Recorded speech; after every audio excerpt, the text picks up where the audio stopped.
Montana Territory, April 1872. The wind had a bite to it, sharp from snow still clinging to the mountains, but the sun had finally broken through gray skies by midday. Colt Vexler rode south on a dirt trail that ran along the edge of the Flathead River, his shirt damp with sweat and the saddle creaking beneath him. He had not planned on stopping in the ghost town of Harrow's Bluff, but his horse needed rest and water, and something tugged at him, something heavy and quiet, like a prayer waiting to be answered. The town was mostly gone now. A fire had taken the mill, and the mine had dried up a year before. But the old clapboard church still stood at the far edge, its steeple crooked, the white paint peeling off like old skin. Colt reined in his horse when he saw the church door hanging open. A sound reached him, soft, broken, not wind, not bird, a cry. He dismounted, boots crunching gravel as he approached. Inside, the air was stale, thick with dust and old hymn books. Sunlight came through the broken stained glass, pooling on the wooden floor. And there, on the front pew, lay a woman in a torn white bridal gown, her dark hair tangled and face pale. In her lap, wrapped in a thin blanket, was a baby no more than a few weeks old, his cries weak, like he had been crying for too long without answer. The woman looked up. Her lips were cracked, eyes hollow with exhaustion, but she still pulled the child closer, shielding him with her arms. "Please," she whispered, voice hoarse. "Just take him. If you're here to rob me, fine, but don't touch him." Colt stepped back, holding up both hands. "Ma'am, I ain't here to rob no one. I heard the crying from the road. That your child?" She nodded slowly, and her shoulders shook once, then again. "His name's Finn." Colt took off his hat, kneeling at the pew. "What happened here?" She swallowed hard. "My name's Priscilla Boone. I was supposed to marry a man in Helena. My cousin arranged it. I never met him. He sent a wagon to fetch me, said he had a home and work. But halfway here, the men driving it left us. Said he changed his mind. Left me and Finn here 3 days ago with no food. The church was the only shelter. You've been here 3 days, Colt's voice lowered. With nothing, she nodded again, lips trembling now. I prayed someone would come, anyone. I did not care who it was. I just needed someone to find us before he starved. Colt looked down at the baby. Finn's face was red, his eyes fluttering half closed. Colt pulled the canteen from his saddlebag and handed it to her. Start slow, just sips. Priscilla's hands trembled as she took it. She tipped it carefully against her lips, then to Finn's. He latched onto it weakly, and she let out a shaking breath. You're an answered prayer, she whispered, and something in Colt's chest cracked wide open. He stood and reached for his coat. I have a horse outside. There's a cabin 2 hours from here, mine. You both come with me. You do not have to be scared. I will not leave you. Her eyes filled with tears. You do not even know me.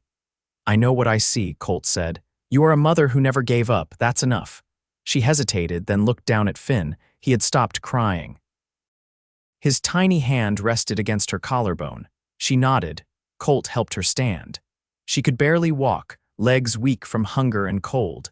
He wrapped her in his coat and carried the baby, letting her lean on him as they walked out into the light. His horse, Dusty, stamped and snorted when they approached. We will ride slow, Colt said, lifting her up into the saddle and placing Finn in her arms. Then he climbed up behind them, securing them with one arm as he took the reins.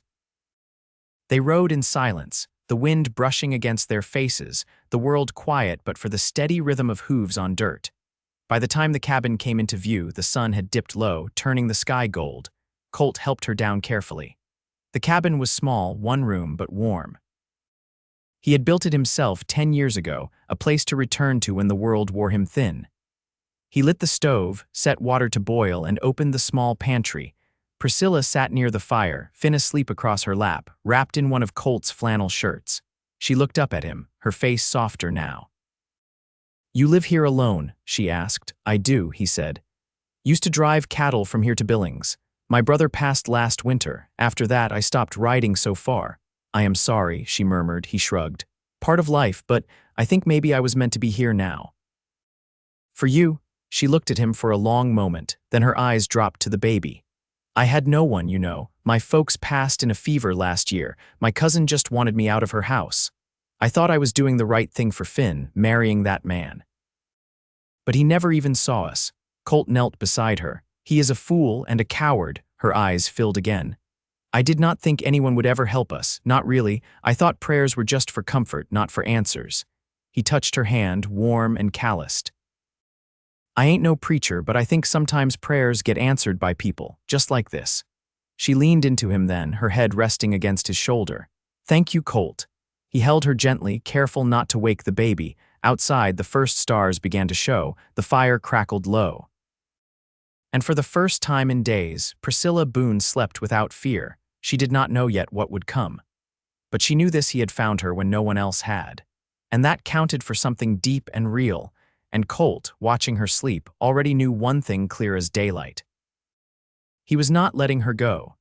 The next morning broke pale and cold, with mist rising off the creek behind the cabin and frost clinging to the sagebrush like silver thread. Colt was already outside, splitting wood with steady rhythm, the old axe biting into pine with a sound that echoed across the quiet valley. His shoulder ached from the ride, but he worked slow and sure, letting the motion settle the restlessness that always came with early light. Inside, Priscilla stirred. She sat up stiffly from the cot where he'd laid extra quilts, her legs still tender from days of strain. Finn lay beside her, curled into the warmth left by her body, his tiny mouth open, breath even. She brushed a hand over his cheek, then rose carefully and made her way toward the stove. The kettle still held warmth. She poured some water into the tin basin, dipped the rag Colt had left, and wiped her face with it, chasing sleep from her skin. When the door opened, she turned, startled.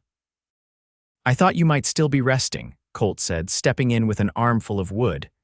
I didn't mean to sleep so long. You needed it, he said, stacking the logs by the hearth.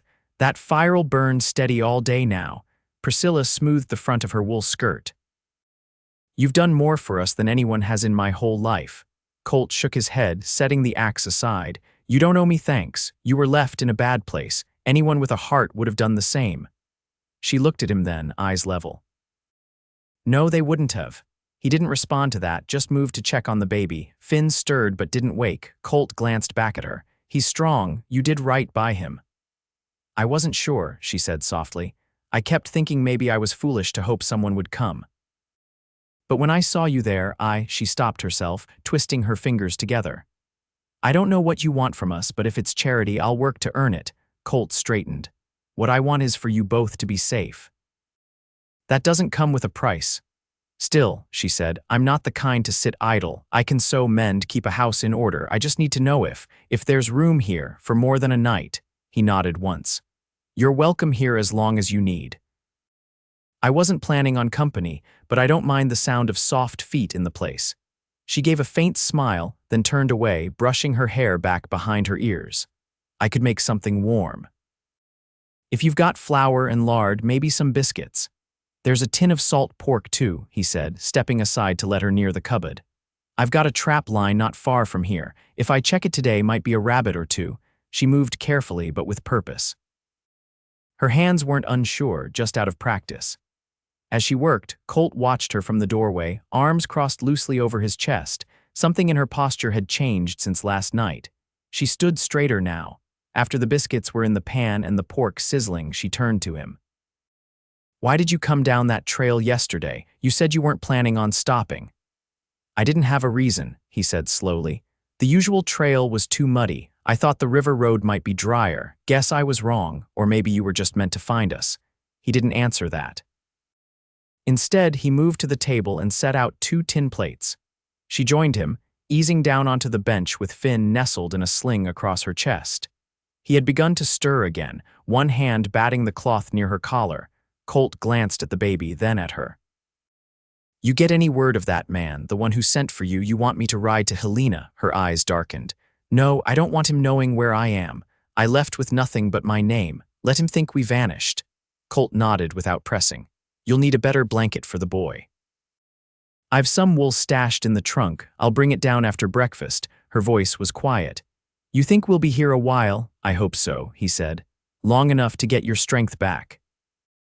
Long enough for Finn to forget what it felt like to go hungry. She looked at him for a moment, then reached for the baby, adjusting his sling. I'd like that. The scent of biscuits filled the room, warm and rich. Outside, the sky had cleared to a soft blue and the wind had stilled. Colt sat across from her, hands folded loosely as she served the food. He didn't say it aloud, but as she passed him a plate, he felt it settle deep in his chest, something old, something he hadn't felt in years, a kind of quiet he hadn't known he missed. And across from him, with flour on her fingers and the baby dozing against her, Priscilla Boone looked like she'd been meant to sit at that table all along. By the fourth morning, the snowmelt had turned the creek into a ribbon of steady sound, and the hills beyond the cottonwoods stood green with new grass. Colt crouched by the fence line, mending a broken post with wire and a hammer gone smooth from years of use. He worked in quiet rhythm, the kind that didn't ask for thought, only hands. From inside the cabin came the gentle creak of floorboards. Priscilla stepped out with Finn bundled across her chest, the baby's cap low over his brow, his eyes fluttering beneath the knit brim.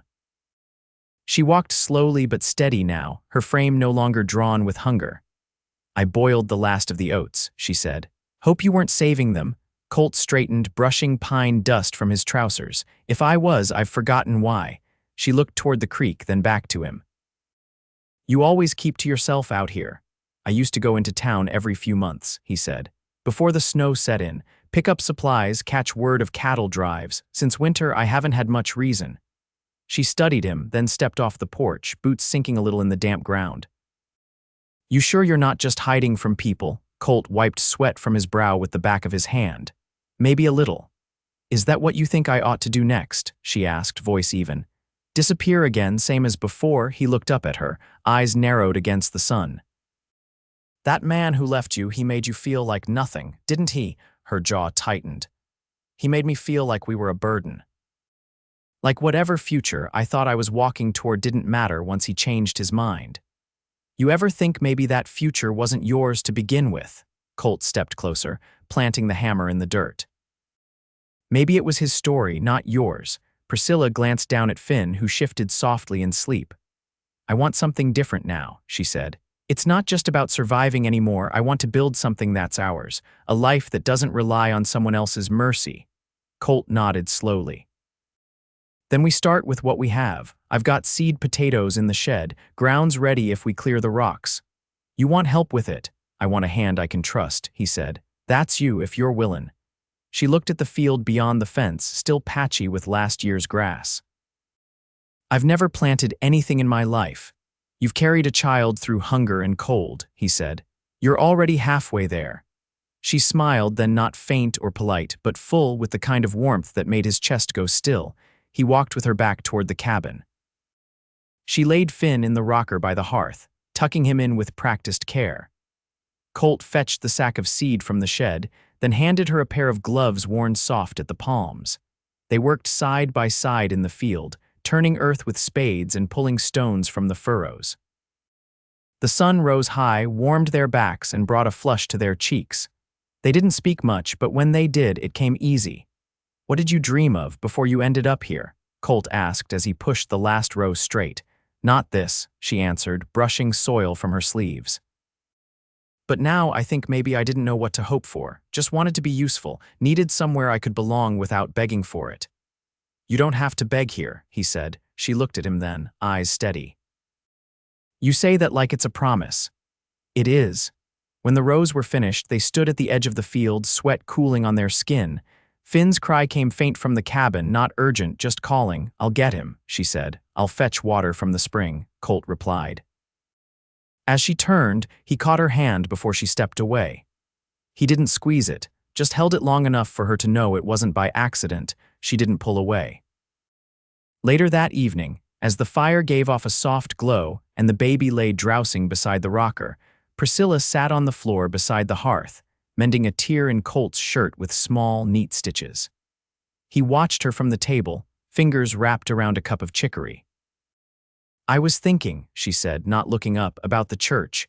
Colt set down the cup. "You don't have to. I want to." She tied off the thread. "I was sitting there thinking it was the end. I'd never felt so forgotten. But then you came through the door and I didn't feel small anymore. I felt seen." He leaned forward slightly. "You were never small, Pris. You were just waiting on someone to notice." Her hands stilled. I think maybe I was praying for someone who remembered how to stay. I don't plan on going anywhere. She looked at him, really looked, and something in her face shifted, not relief, not hope, something steadier, certain. You don't even know what I'm like when I'm not half-starved, she said, teasing now. That's the part I'm most looking forward to. She reached for the baby, lifting him gently. Finn stirred, then settled again against her shoulder. You don't mind the sound of a child in the house. I'd miss it if it stopped, Colt said. She crossed the floor and sat beside him. The baby's tiny hand unfurled in sleep, resting against Colt's arm. You still think I'm an answered prayer? He asked, voice low. I think we're each other's, she replied. He didn't need to say anything after that. The quiet wrapped around them, not empty but full of things too deep for words. Outside, the wind moved through the cottonwoods, and inside, the fire burned steady. Priscilla leaned her head against Colt's shoulder, and he closed his hand gently over hers. Finn slept between them, safe and warm, and the cabin once silent held the shape of something whole. By the time May settled into the valley, the soil had warmed enough for the seed rows to sprout, and the days stretched longer, filled with the kind of honest work that left a man tired in the right places.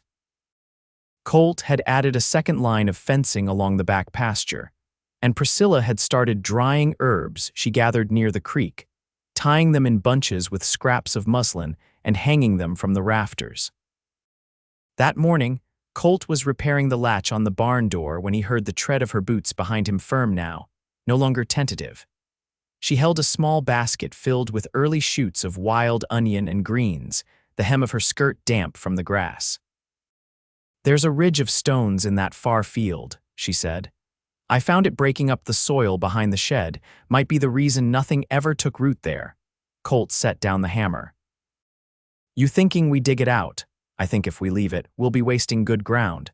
She pushed a stray curl from her cheek. I also think I could use a second pair of hands, he nodded, wiping his palms on his trousers. I'll fetch the spade. They worked through the slope in silence, only the sound of iron biting dirt and birdsong circling above. The sun hung low behind the ridge, and the scent of new pine drifted down from the woods. When the last stone was pried loose and rolled to the edge of the clearing, Priscilla sat back on her heels, brushing earth from her hands. You ever think about leaving Montana? She asked, eyes still on the soil. Not lately, Colt said, driving the spade into the ground and leaning on it. Used to think about drifting south, maybe to Utah or beyond, but that was before the cabin felt full. She glanced up at him, then looked away. I used to think starting over meant finding a town, a husband, a place already built. I never imagined it would be a patch of timberland and a man who doesn't say more than he needs to. That bother you? No, she said. It's what I needed, even if I didn't know it. He sat beside her, their knees dusted in the same dirt. You ever think you'd raise Finn out here? I thought I'd raise him somewhere with a roof that didn't leak. She smiled faintly. But now I look at this place and I think, maybe he'll grow up with calluses and sunburn, and maybe he'll learn to ride before he learns to lie. Colt's voice was quiet. I'd teach him right if you'd let me. She turned to him, eyes catching the last of the light. You already have. He sleeps through the night now. You did that. We both did. They didn't touch, but the space between them had shifted. It held something new, weighty but not heavy. That evening, after the soup had been scraped from the pot, and the baby laid down in his basket, Priscilla stitched buttons onto a spare shirt Colt had worn thin through the cuffs. She sat cross-legged on the floor, the thread looped twice through the needle, her brow furrowed in focus. Colt watched her from the rocker, the leather creaking as he leaned forward. You never said what you did before. Before what? Before Helena. She tied off the last button. I worked in a boarding house in Iowa, cleaned linens, cooked meals. The kind of place folks passed through without remembering who served them. You ever miss it? Only the women, she said. They looked out for each other. One taught me how to keep a lamp wick from smoking. Another showed me how to quiet a colicky baby. Colt took the shirt from her hands, running his thumb over the new stitching. You were meant for more than that. I think I was meant for this, she said. Not the way it started. But the way it's going. Colt stood then, walked to where she still sat. He offered his hand, palm up, calloused and steady. She didn't hesitate. She rose, fingers slipping into his. "I want it to be right," he said, voice low. "Not rushed. Not because you've got nowhere else to go. I'm not here because I'm lost," she said. "I'm here because I found something that feels like mine." He brought her hand to his chest. "Then let's make it ours." She leaned in, resting her forehead against his. "You're still my answered prayer, you know. And you're the life I never thought to ask for." The fire behind them hissed low, and outside the wind moved soft through the cottonwood leaves. Inside the cabin, where once there had only been silence and wood smoke, there was now something else. A promise spoken not in vows or grand words, but in the quiet way two worn hearts had found rest in each other. And by the cradle, Finn stirred once, then sighed and slept on. The wedding was held in early June, beneath the tall cottonwoods just beyond the creek.